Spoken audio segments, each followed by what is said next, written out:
Para a meditação desta noite, abra sua Bíblia no texto que lemos no início do culto, primeiro capítulo da segunda carta aos Coríntios.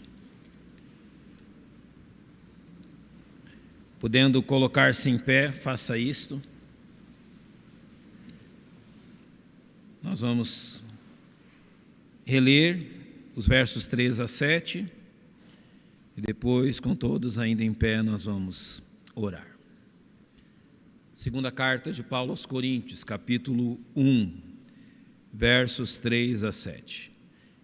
Bendito seja o Deus e Pai de nosso Senhor Jesus Cristo, o Pai das misericórdias, o Deus de toda consolação, que nos console em toda a nossa tribulação, para que também possamos consolar os que estiverem em alguma tribulação, com a consolação com que nós mesmos somos consolados por Deus.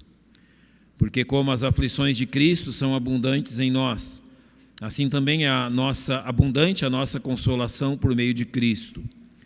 Mas se somos atribulados, é para a vossa consolação e salvação. Se somos consolados, para a vossa consolação e salvação é, a qual se opera suportando com paciência as mesmas aflições que nós também padecemos. E a nossa esperança acerca de vós é firme, sabendo que, como sois participantes das aflições, assim o sereis também da consolação. Senhor, nós encontramos nesse texto grande e maravilhosa promessa de que a consolação que recebemos é maior do que a aflição que enfrentamos. Ó Deus, não há outro Deus que possa conceder-nos uma promessa como esta, a não ser Tu. E nós nos regozijamos em nosso coração por ela. Nosso desejo, ao olharmos para esta verdade, é que o Senhor Jesus Cristo seja tornado claro e demonstrado ao nosso coração. Aquele que enfrentou tamanhas aflições por nós, para que fôssemos salvos, seja a razão da nossa fé e da nossa vida. É em nome dele que nós rogamos que o Senhor abençoe esse tempo de meditação na Tua verdade, que Teu Espírito Santo nos fale ao coração e tenha liberdade para isso. Amém. Podem se assentar, irmãos. O texto que nós lemos, ele cita aflições, tribulações e coloca contra a questão que diante das aflições nós recebemos também consolação. Eu preciso começar dizendo isto. Apenas o cristão, apenas o salvo em Cristo sabe o que é consolo. Ninguém mais nesse mundo, a não ser você que conhece Jesus, sabe o que é consolo. Os homens desse mundo que não conhecem Jesus, os homens desse mundo que rejeitam a Jesus Cristo, não têm a mínima ideia do que significa consolo, consolação, consolador. Este verbo simplesmente não existe na gramática deles. Eles conhecem o que é aflição. Eles sabem o que é tribulação. Mas nenhum deles sabe o que é consolo. Porque nenhum deles conhece o único que pode consolar-nos em meio às nossas aflições. Por mais que sofram, as dores e as aflições de um homem sem Cristo não são capazes de ensinar a eles o tamanho da consolação que temos em Jesus. Eles não sabem aprender isso. Eles são incapazes de contemplar isso. Mas a nós que conhecemos a salvação em Cristo, o verso 5 nos diz que as aflições de Cristo são abundantes em nós. Eles não conhecem isso. Eles conhecem as aflições do pecado. mas não as aflições de Cristo. E também eles desconhecem o que é a abundante consolação que há por meio de Jesus Cristo. Amados irmãos, eu creio que já presenciei a maioria das formas que um ser humano pode ser afligido. Deus me deu o privilégio, no ministério pastoral, de acompanhar pessoas que enfrentaram possivelmente as maiores aflições e dores que um ser humano pode enfrentar nesse mundo, além da morte. Questões das mais difíceis, decisões das mais dificultosas que um ser humano possa assumir. E todas as vezes em que presenciei salvos em Cristo sendo aflitos, posso dizer-lhes que também presenciei a consolação por meio de Cristo sendo derramada de uma forma sem igual, de tal forma que há uma matemática aqui. Quanto maiores as aflições, maior a consolação que vem do Senhor Jesus. Agora, o que eu quero perguntar-lhe é se você sabe do que eu estou falando. Você sabe o que são as consolações de Cristo? Você sabe o que é ser consolado em seu coração pelo tão grande Salvador? Se você ainda não o conhece, você não entende nada disso. O que é ser consolado pelo tão grande Salvador?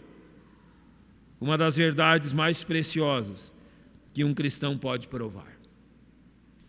Eu quero demonstrar-lhes alguns passos dentro destes versos, de 3 a 7, demonstrar-lhes como Deus nos consola, ou seja, qual o instrumento de Deus para consolar um coração aflito, demonstrar-lhes da mesma forma, da mesma maneira, como Deus quer que nós sejamos instrumentos dele para consolar a outros, demonstrar-lhes ainda a razão das nossas aflições, são também a razão do consolo que temos, e como Deus quer que você aprenda a ser consolado. Sabe, outra questão que aprendi na Bíblia é que nós precisamos aprender a receber consolo. Nós precisamos aprender a sermos consolados por Cristo. Eu já vi pessoas sem Cristo tomarem as piores decisões em meio às maiores dificuldades que vivem na vida. Eles nem imaginam que há consolo, eles procuram anestesiar a dor que sentem, mas um cristão não. Um cristão, ele não anestesia a sua dor, se está me entendendo? Ele prova de consolo em Cristo, e o consolo de Cristo não é uma anestesia que te tira da sua razão e da sua compreensão. O consolo em Cristo é aquilo que realmente dentro da compreensão, da razão e das circunstâncias que você vive, o consolo transborda para o seu bem. Eu quero usar o exemplo de Lucas 24, se você pode acompanhar em sua Bíblia comigo, para demonstrar-lhes duas questões que se abatem sobre nós quando as aflições da vida atingem o nosso coração. Aqui os discípulos estão voltando para Emaús, depois que Jesus é crucificado e sepultado. E aqui em Lucas 24, verso 17, há dois homens voltando por aquele caminho, eles estão conversando assim, sobre a tristeza que eles têm. E quando então Jesus se achega no meio deles, surge no meio deles, Jesus lhes pergunta: que palavras são essas que caminhando trocais entre vós, e por que estáis tristes? Jesus quer saber a razão da aflição deles. E quando então eles lhes demonstram o que aconteceu, o que lhes desencorajou naquele tempo, Jesus usa no verso 25 duas palavras: honestos e tardos de coração. Sabe, irmãos, qual é a maior dificuldade que nós enfrentamos quando nós estamos em meio às aflições? São essas duas palavras: a palavra nécios e a palavra tardios ou tardos de coração. Quando nós olhamos para essas duas palavras para entender o que acontece com o nosso coração e com a nossa mente quando passamos por aflições que são difíceis, a palavra nécios ela significa a incapacidade de ver sentido ou coerência no que acontece ao seu redor. Uma das maiores dificuldades que nós enfrentamos em meio às aflições é que nós não conseguimos ligar os pontos. Nós não conseguimos entender, ou ver, ou sentir a coerência do que está acontecendo conosco. Por vezes nós passamos por dores tão profundas e por dificuldades que nos afetam de tal forma que nós simplesmente não conseguimos ligar os pontos de tudo isso. Em Efésios 5, ao usar essa palavra, Paulo disse assim: portanto, vede prudentemente como andais, não como necios, mas como sábios. Não como pessoas que não conseguem ligar a coerência dos fatos, mas sim como pessoas que são sábias ao ponto de entender o que Deus tem feito na sua vida. A tribulação, as aflições sempre nos arrastam para isso. Parece que nada mais tem sentido. Parece que nada mais realmente tem coerência na nossa vida. Nós começamos a perder a compreensão do que está acontecendo e é tão fácil nessa forma acabar por não conseguir discernir o que Deus está fazendo em meio às nossas dificuldades. Podia citar tantos personagens, não é, da Bíblia, mas vamos pensar um pouquinho naquilo que acontece com o que nós chamamos José do Egito, quando ele é vendido pelos seus irmãos. Você já pensou tudo que aquele homem enfrentou quando seus próprios irmãos o prendem?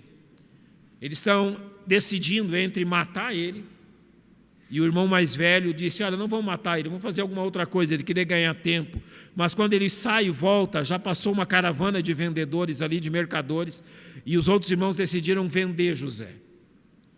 Ele está lá amarrado, preso, vai caminhar até o Egito, uma distância enorme. Chegando no Egito, agora um homem escravo se torna prisioneiro. Acontece tudo que você sabe que acontece ali na casa de Potifar. Ele volta para a prisão, tem 2 anos ali na prisão, onde praticamente ele parece que está esquecido de tudo. Sabe, você não precisa pensar que José soube ligar todos os pontos. Tinha coisa que simplesmente não tinha explicação. Ele precisava se agarrar em algo maior do que a coerência ou o sentido de tudo aquilo que estava acontecendo. Ele precisava ser sábio e não nécio. E nós precisamos pensar nisso. Antes, nós precisamos entender também o que significa tardos, tardios, atrasados em sua compreensão. É a palavra usada em Hebreus 5, do qual muito temos que dizer, de difícil interpretação, porque vos fizestes negligentes para ouvir, tardios para ouvir. Sabe o que é essa palavra tardios e negligentes? É o resultado, a consequência da falta de treinamento. Sabe quando que nós nos tornamos tardios em entender? Quando nós não treinamos o nosso coração para entender o que está acontecendo. Quando Jesus fala com aqueles homens, em Lucas 24, no verso 15, o texto narra assim, que aconteceu que, indo eles falando entre si e fazendo perguntas um ao outro, o mesmo Jesus se aproximou deles e ia com eles. Jesus se coloca ao lado deles, e é interessante, nos versos 25 a 27, o que Jesus diz para eles. Presta atenção. O texto que lemos: honestos e tardios de coração, para crer tudo o que os profetas disseram. Notem que Jesus está apontando para a fonte, da onde eles entenderiam o que estava acontecendo. Porventura não convinha que Cristo padecesse essas coisas e entrasse na sua glória? Começando por Moisés e por todos os profetas, explicava-lhes o que dele se achava aonde? Nas Escrituras. Sabe como Deus age conosco a fim de consolar-nos? Deus sempre usará a Bíblia. Da onde vem o nosso consolo? Da onde vem o entendimento para que não sejamos nem nécios nem tardos? Vem do entendimento da verdade revelada pelo Senhor. Notem que Jesus aqui não deu uma solução emocional, não deu algo irracional, mas algo racional, pela explanação da sua palavra. Irmãos, toda a aflição do nosso coração sempre encontrará razão na palavra de Deus. quando o nosso coração arde como ardia o coração daqueles homens, quando as aflições tomam a nossa vida de uma forma que nós não temos como explicá-las, a palavra de Deus sempre terá a resposta. Notem, não a resposta que talvez nós queiramos, mas a resposta do que Deus quer que nós saibamos. E dentro disso, simplesmente, há questões que Deus não quer revelar-nos, não quer que nós saibamos. Sabe por quê? Porque simplesmente nós não suportaríamos sabê-las. Então nós descansamos naquilo que a palavra de Deus nos revela e nós descansamos no Deus que revela a palavra. O que acontece quando nós somos afligidos? Deus simplesmente se revela um pouco mais a nós, ao nosso coração. Por meio de quê? Por meio da sua palavra. Há uma segunda questão que eu preciso dizer-lhes. Quando nós aprendemos isto, ao olhar para a palavra de Deus, 2 Coríntios 1:4, e eu vou aqui usar os verbos que são usados para esclarecer o verso, ele vai nos dizer assim, 2 Coríntios 1:4, para que também possamos consolar, ou seja, encorajar, os que estiverem em alguma tribulação, ou seja, passando por testes pesados, com a consolação, com o encorajamento, com o conforto com que nós mesmos somos consolados, ou seja, encorajados e confortados por Deus. Quando nós entendemos que é a Bíblia que nos consola em meio às nossas lutas, Deus ele dá um passo adiante naquilo que Ele quer de nós. Quando nós entendemos que na Bíblia encontramos consolação, Deus nos ajuda agora a também usar da Bíblia e da verdade de Deus para consolar a vida de outras pessoas. Eu vou usar algumas verdades e colocá-las em ordem para que nós possamos aprender isso. Notem que o verso diz, para que possamos, ou seja, para que sejamos capacitados. Qual é o primeiro passo nesta ordem de consolarmos também outras pessoas? A primeira questão simplesmente é, irmãos, que nós precisamos aprender em meio às aflições. Sabe, parece que nós somos mais capazes de aprender nos momentos difíceis do que nos momentos fáceis. Quais são os momentos e os tempos da sua vida que mais marcaram o seu coração? Quais são os tempos no seu viver, na sua experiência cristã, que deixaram marcas mais profundas, que transformaram mais a sua vida? Os momentos de intensa alegria ou os momentos de intensa dor? A dor e as dificuldades são capazes de marcar profundamente a nossa alma, mas aquilo que Deus quer é que nós aprendamos a lidar com elas da forma que Ele deseja, ou seja, aprender como Deus quer que estas questões trabalhem na nossa vida. Vocês conhecem bem Romanos 8:28? Sabemos que todas as coisas contribuem juntamente para o bem daqueles que amam a Deus, daqueles que são chamados segundo o seu propósito. Olha, concordemos que talvez esse seja um dos versos mais difíceis de aprendermos das Escrituras. Porque ao incluir todas as coisas e dizer que elas contribuem para o nosso bem, ele não está dizendo que elas são boas ou agradáveis, que são agradáveis de serem enfrentadas. Não, não é isso que a Bíblia está dizendo. Ela está dizendo que Deus transforma situações extremamente desagradáveis e difíceis em nosso bem.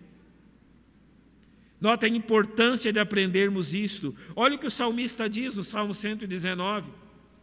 Antes de ser afligido, andava errado, mas agora tenho guardado a tua palavra. Foi isso que ele aprendeu. No verso 71, foi-me bom ter sido afligido para que aprendesse os teus estatutos. Sabe, consolo, a gente só aprende na prática. Não tem como ensinar o que é consolo, até que nós precisemos de consolo. Quando nós aprendemos na prática a maravilha que é o consolo que vem de Deus, então nós dizemos, foi-me bom ter sido afligido. porque aprendemos o enorme remédio que Deus nos deu. Então, quando isso acontece, Deus também nos ensina a ter compaixão daqueles que se encontram em aflição, porque o texto diz sobre aqueles que estão em tribulação, e a primeira coisa que Deus nos ensina é a ter uma visão real das coisas. Eu vou usar o exemplo de João capítulo 9, quando o texto fala sobre o cego de nascença, que Jesus e os seus discípulos encontraram, de forma que os discípulos perguntaram: mestre, quem pecou, este ou seus pais, para que nascesse cego? Eu vou compartilhar algo com você que eu creio que você entenderá. Você já percebeu a dinâmica pecaminosa do nosso coração, de olhar para as pessoas que são afligidas e procurar nelas a razão da culpa delas? Olhar para as aflições das pessoas e procurar entender como que foi que elas mereceram aquilo. Estou lendo o livro de Jó. Nas aflições de Jó, 3 amigos se chegaram para ele, um quarto depois. Mas os 3 primeiros trabalharam sempre com esse ponto. Por que Jó merecia aquilo? Por que Jó realmente merecia ser afligido daquela forma? Nenhum deles sabia o que ocorreu entre Deus e Satanás e a provação que Jó estava enfrentando naquele momento. Mas quando nós aprendemos a consolar os outros, nós vamos começando a aprender também que determinadas aflições não ocorrem porque as pessoas merecem. Determinadas circunstâncias de sofrimento não ocorrem simplesmente porque as pessoas merecem passar por aquilo, mas porque Deus as entendeu fortes o suficiente para passar por aquilo. Você já percebeu que nem todos nós somos afligidos como outros são? Você já percebeu que, e nesses últimos 10 anos aqui na igreja, eu vi alguns de vocês passarem por aflições e por desertos terríveis? Por que isso acontece com uns e não acontece com outros? É porque eles merecem? Sabe, a Bíblia nos ensina que Deus nos envia as provas de acordo com aquilo que somos capazes de suportar. Quando Deus faz isso, Ele ensina a todos nós. E Ele simplesmente talvez não tenha enviado a você porque você ainda não está pronto para enfrentar algo assim. Mas quando Ele permite que alguns de nós passem por isso, Ele permite que estes irmãos sejam enriquecidos com uma capacidade de consolo que a maioria de nós não possui. Eles aprenderam nos desertos e nos vales da dor a importância do consolo. E é por isso que Deus nos dá eles, para que então nas nossas aflições, através da vida deles, sejamos consolados. Então, eu quero demonstrar-lhes como Tiago demonstra isso e nos fala. Ele diz assim no capítulo 2: meus irmãos, que aproveita se alguém disser que tem fé e não tiver obras. Ele está comparando isso, dizendo: porventura a fé pode salvá-lo? Se o irmão ou a irmã estiverem nus, tiverem falta de mantimento cotidiano, está falando de coisas práticas, e alguns de vós lhe disser: ide em paz, aquentai-vos, fartai-vos, e não lhe derdes as coisas necessárias para o corpo, que proveito virá daí? Sabe, graças a Deus que Deus tem nos dado irmãos que têm as coisas necessárias para suprir não somente as necessidades materiais físicas, mas também o consolo que todos nós precisamos. Deus é bom também nisso.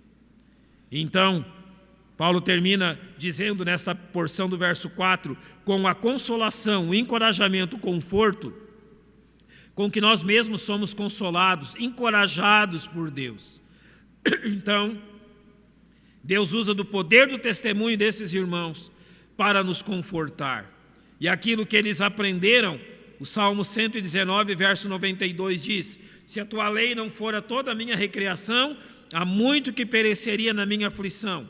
E o verso 50 diz: isto é a minha consolação na minha aflição, porque a tua palavra me vivificou.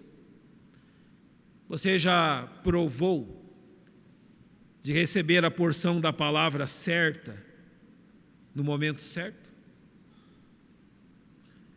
Muitas vezes nas nossas aflições, e hoje os meios virtuais que temos, WhatsApp e tudo mais, nos ajudam nisso, compartilhando verdades da palavra de Deus, para trazer consolo ao coração. Então, eu quero lhe dizer algo aqui. Ao invés de nós entendermos o sofrimento ou a aflição de alguém, muito melhor é que nós transmitamos a essas pessoas e lhe dirijamos a verdade que vivifica. Ao invés de um enorme texto tentando explicar como você está condoendo-se por aquilo, prefira enviar a palavra de Deus. Ela é muito mais poderosa que as nossas palavras para essa verdade. Então nós vamos para o verso 5, quando ele diz: as aflições de Cristo são abundantes em nós, assim também é abundante a nossa consolação por meio de Cristo. E nós temos aqui que entender duas verdades bem específicas. A primeira, você consegue entender que a razão das muitas aflições que você enfrenta estão em Jesus Cristo? Você consegue entender que muitas das dificuldades que você enfrenta no seu coração, pessoas incrédulas jamais enfrentarão? Jamais enfrentarão tais lutas e dificuldades, porque simplesmente o resultado, a causa dessas aflições e dificuldades é Cristo. O texto é claro ao dizer que as aflições de Cristo são abundantes em nós. E em João 15 o Senhor mesmo disse: se o mundo vos odeia, sabei que primeiro que a vós me odiou a quem? A mim. Ou seja, a razão das aflições que sofremos estão em nosso Salvador. E quando Paulo entendeu isso, em 2 Coríntios 12, ele disse o seguinte: por isso sinto prazer nas fraquezas, nas injúrias, nas necessidades, nas perseguições, nas angústias, por amor de quem? De Cristo. Então ele entende: quando estou fraco, então sou forte. Sou forte por quê? Porque eu entendo a razão do reino das trevas, de Satanás e desse mundo estar fazendo isso. Sim, as aflições encontram a sua causa em Cristo, mas também a nossa consolação encontra a sua causa em Cristo, porque o verso 5 nos diz que é abundante a nossa consolação por meio de quem? De Cristo. Aqui Deus está fazendo algo, e eu gostaria que você refletisse e guardasse no seu coração essa questão. Irmãos, Deus não brinca com a nossa vida. Deus não é um Deus caprichoso que fica então inventando, de enviar esta ou aquela dificuldade a este crente, aquele crente, para ver como ele se comporta. Deus não age de forma aleatória e Deus não age pelo acaso. Talvez você já tenha enfrentado aflições duras nessa vida. Eu gostaria de dizer a você que você nunca as enfrentaria. Mas Paulo diz na carta aos Efésios capítulo 6, que devemos nos preparar para o dia mau. O que é o dia mau? É aquele dia mais difícil que os dias difíceis. Talvez você ainda não tenha enfrentado aflições, mas saiba que elas virão. Elas também baterão a sua porta. Elas também baterão a sua vida. E como você há de comportar-se quando elas baterem a sua porta, baterem a sua vida? Na sua primeira carta, Pedro, no capítulo 4, ele nos dá a exortação a isso, dizendo: amados, não estranheis a ardente prova que vem sobre vós para vos tentar, como se coisa estranha vos acontecesse. Mas olha o que ele diz: alegrai-vos no fato de serdes participantes das aflições de quem? De Cristo. Ouça isso. Você é um cristão, você é um salvo. As aflições de Cristo são simplesmente para nos transformar à imagem de Cristo. O que Deus está fazendo na nossa vida não é algo aleatório, não é algo ao acaso. É simplesmente para transformar eu e você à semelhança do Filho dele. É por isso que nós nos alegramos nas tribulações. É por isso que só o crente pode fazer isso. Então, 2 Coríntios 4,17 diz: porque a nossa leve e momentânea tribulação produz para nós um peso eterno de glória, muito excelente. Então aqui nós encontramos o testemunho daqueles que enfrentam tribulações. Sabe qual é? Olha, antes de enfrentar essas lutas, eu era tal pessoa. Porém, depois de todas essas dificuldades, eu não posso dizer mais que sou o mesmo. Sabe qual é o problema das aflições em relação aos incrédulos? Não muda nada. Eles passam pelas piores dores e se tornam simplesmente ainda mais maus. Eu vou lhes dar um exemplo. Lembram há 10 anos atrás, quando um incêndio vitimou mais de 200 jovens numa cidade no Rio Grande do Sul? Lembra-se disso? Amigos meus trabalhavam lá implantando igrejas, inclusive a minha irmã. Quando aquilo aconteceu, mais de 200 jovens de uma comunidade morrendo daquela forma. O julgamento foi agora, alguns meses passados. Sabe, nós oramos e esperávamos que aquilo quebrantasse o coração das pessoas. Que aquela aflição de perder seus filhos, daquela forma, abrisse as portas para que as pessoas dessem ouvidos à palavra de Deus. Mas sabe o que aconteceu? Elas se tornaram ainda mais idólatras, ainda mais duras de coração. Aquilo não lhes ajudou em nada a aproximarem-se de Cristo. Mas quando isso ocorre com um salvo em Cristo, este eterno peso de glória, realmente resultado das tribulações, os fazem tornar Cristo cada vez mais o centro da vida deles. Eu sei que nós não devemos orar por aflições, mas normalmente os cristãos que mais conhecem Cristo são aqueles que mais enfrentaram aflições nessa vida. Você já foi num lugar deserto, cheio de areia, o sol inclemente? Há lugares assim no estado onde eu nasci. Eu fui a alguns lugares assim agora, quando fui ao sul. É interessante uma coisa. Aonde é plano, aonde o sol pega e aquele monte de areia, não nasce nada. Não tem vida nenhuma. Aonde tudo se mantém como estava, plano, retinho, você não vê nada. Mas aqui ou acolá, você vê grandes depressões criadas pela chuva, pelas tempestades. Elas cavam profundo na areia, cavam na terra, removem as rochas e fazem sulcos profundos naqueles lugares. Alguns você não consegue chegar até lá embaixo para ver. Mas quando você, apenas observando, você olha por cima, em toda aquela planície, tudo aquilo que o sol atinge, não há vida alguma. Mas lá no fundo, onde as tempestades cavaram tão fundo, você vê plantas, flores, coisas que não nascem lá em cima. Sabe, tem certas coisas da nossa vida que só nascem depois das aflições. Tem certas coisas na nossa vida que só surgem depois de passarmos por aflições. Como eu disse, não devemos pedir que Deus faça isso, mas devemos reconhecer que aqueles que andam mais próximos de Cristo também são muitas vezes, na maioria das vezes, aqueles que enfrentaram as maiores aflições. Por isso eu quero terminar lendo aquilo que diz o verso 6. Mas se somos atribulados, é para a vossa consolação e salvação. Se somos consolados, para a vossa consolação e salvação é, a qual se opera suportando com paciência as mesmas aflições que nós também padecemos. Eu quero lhe chamar uma atenção para uma coisa aqui. Aqui na segunda carta aos Coríntios, capítulo 11, Paulo vai falar sobre tudo aquilo que ele enfrentou.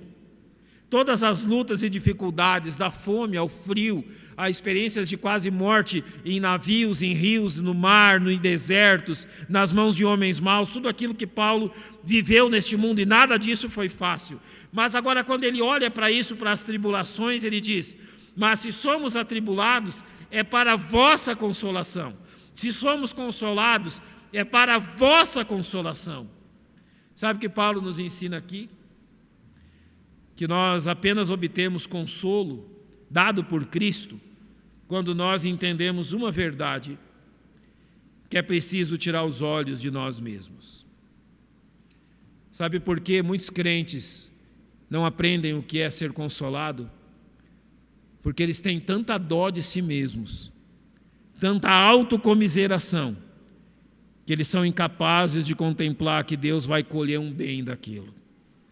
No Salmo 73, quando Asaf fala sobre as aflições dele, ele diz: quanto a mim, os meus pés quase que se desviaram, pouco faltou para que escorregassem os meus passos. Pois eu tinha inveja dos nécios, quando via a prosperidade dos ímpios. Sabe o que Asaf está fazendo? Ele está olhando para dentro de si mesmo e dizendo: olha, como eu sou um pobre coitado, como eu sou alguém triste, sem realmente todos os recursos que esses homens ímpios têm. E ele diz: quando eu olhei para isso, os meus pés quase que escorregaram. Nas aflições, jamais coloque os olhos para dentro de si mesmo. Não comece a ter dó de si mesmo. Não. Quando Asaf entendeu isso, ao final do Salmo 73, ele diz: assim o meu coração se azedou, sinto picadas nas minhas entranhas, assim me embruteci e nada sabia. Fiquei como um animal perante ti. O resultado foi que Asaf só colheu sofrimento e dor para si mesmo, enquanto olhava para dentro do seu próprio coração. Mas agora olhe para o exemplo de Paulo em Filipenses. Nós estamos lendo Filipenses no culto de quarta-feira. No verso 12 do capítulo 1, Paulo fala assim: e quero, irmãos, que saibais que as coisas que me aconteceram, as aflições que me aconteceram, contribuíram para maior proveito do Evangelho. Você vê aqui um homem olhando para si mesmo? Não. Você vê ele contemplando como as suas aflições abençoaram outras pessoas. No verso 20 ele diz: antes, com toda a confiança, Cristo será, tanto agora como sempre, engrandecido no meu corpo, seja pela vida, seja pelo quê? É possível engrandecer Cristo na nossa morte? É possível engrandecer Cristo enquanto partimos desse mundo? Sim. Só o crente pode fazer isso. Engrandecer o nome de Cristo, mesmo na morte. Mas sabe quando isso acontece? Quando nós tiramos os olhos de nós mesmos. Quando Paulo diz aos Romanos que todas as coisas contribuem juntamente para o bem daqueles que amam a Deus, Paulo está dizendo que ele confia tanto no Senhor, que ele sabe que até aquilo que é ruim, desagradável, glorifica o nome de Deus, exalta o nome de Deus. Irmãos, muitas vezes nós somos incapazes de sermos consolados simplesmente por causa do nosso próprio egoísmo. Mas ao tirarmos os olhos de nós mesmos e colocarmos em Deus, aquela espessa névoa se vai, as trevas vão sendo dissipadas e a luz do Senhor adentra em meio ao nosso sofrimento. Paulo termina dizendo que a esperança acerca de vós é firme, sabendo que como sois participantes das aflições, assim o sereis também do quê? Da consolação. Eu quero terminar dizendo o seguinte: eu não sei, ninguém sabe, como serão os próximos anos. Nenhum de nós tem capacidade de dizer as coisas que nós vamos enfrentar nos próximos anos. Eu não sei nem quem de nós estará aqui nos próximos anos. Nós não sabemos disso, e é bom que não saibamos. Nós não sabemos o que os nossos filhos e netos vão enfrentar. Nós não sabemos. Nós não sabemos quais serão as tribulações, as aflições e as provações que a próxima geração de cristãos há de sofrer. Nós não sabemos nem quem será o próximo governante do nosso país e o que ele fará de bom ou de ruim contra os salvos. Nós não sabemos quais são as crises, além das que existem, que vão se abater sobre o nosso mundo, militares, sanitárias, sociais. Nenhum de nós sabe disso. Nós não sabemos quais de nós estarão enfermos em breve. Quem será o próximo atingido por uma doença incurável? Quem será o próximo que terá os anos de sua vida diminuídos por um câncer, por um AVC, por algo assim? Nós não sabemos quais serão as consequências desses últimos 2 anos que nós vivemos. Nós não precisamos saber de nada disso. Você notou o que o verso 7 diz? Como sois participantes das aflições, assim o sereis também do quê? Da consolação. Irmãos, não importa o que nos aconteça, Deus nos consolará. Não importa o que se abata sobre a nossa vida. Não importa a enfermidade, a dor ou o problema. Não importa as crises, as tribulações ou as aflições. Somente o salvo tem essa promessa, que junto das aflições virá também abundante consolação. Não tema. Não é preciso ter medo. Se Deus quiser que algum de nós seja colocado numa UTI, se Deus quiser que algum de nós passe por uma enfermidade longa e dolorosa, como alguns de nós já enfrentaram, Deus vai derramar consolação, e no meio das piores aflições nós vamos dizer que foi bom me passar pela aflição, porque é só na aflição que nós provamos desse remédio glorioso da consolação. Conhecemos mais do nosso Deus e entendemos mais como Ele é grande. Sabe, talvez aflições duras se abatam sobre nós, mas a única coisa que essas aflições vão conseguir é revelar à nossa mente e ao nosso coração Deus, possivelmente de uma forma como nós nunca o conhecemos.